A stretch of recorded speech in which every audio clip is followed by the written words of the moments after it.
Ang intense ng mga kaganapan ngayon sa abot kamay na pangarap sapagkat magugulantang si Annalyn sa mga isisiwalat sa kanya ni Justin. Dito nga ay biglang kakausapin ni Justin si Annalyn at pagsasabihan niya nga ito tungkol sa totoong pagkatao niya at ni Zoe. Samantala ay tuluyan na ngang lumalabas ang totoong ugali ng anak ni Giselle na si Justin. Dahil matapos nga ang naging sagutan nila ng ina niyang si Giselle ay biglang may tatawagan ito at sasabihin na sana nga daw ay ang ina na lang niya na si Giselle ang nakomatos at hindi ang lolo niyang si Don Pepe. Sa kabilang banda naman ay magmamatigas naman itong bruhang si Moira na pumunta sa Apex kahit nga naba na siya dito. Pero agad naman dadating si Giselle at pagbabawalan niya itong pumasok.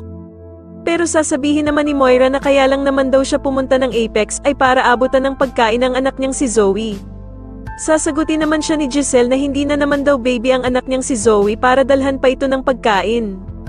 At dito nga ay manginginig ang dugo ni Giselle sa sasabihin ni Moira na palibhasa nga daw ay hindi niya ito mararamdaman at mararanasan ang pagiging ina dahil sa pinamigay daw niya ang kanyang anak nung maliit pa ito. Samantala ay patuloy naman ang pagkakaroon ng anxiety ni Lynette at dito nga habang nagpapahinga siya sa kwarto ay bigla na lamang bubukas ang pinto at iisipin niya nga na may gusto talagang pumatay sa kanya. Sa kabilang banda naman ay panghihinaan na talaga ng pag-asa itong si Annalyn dahil sa sitwasyon ng Lolo Pepe niya dahil nang makasalubong niya nga si Doc Lyndon ay bigla na lamang siyang mapapayakap dito habang umiiyak. Agad naman siyang tatanungin ni Doc Lyndon kung ano ba daw ang nangyari at bakit ito umiiyak.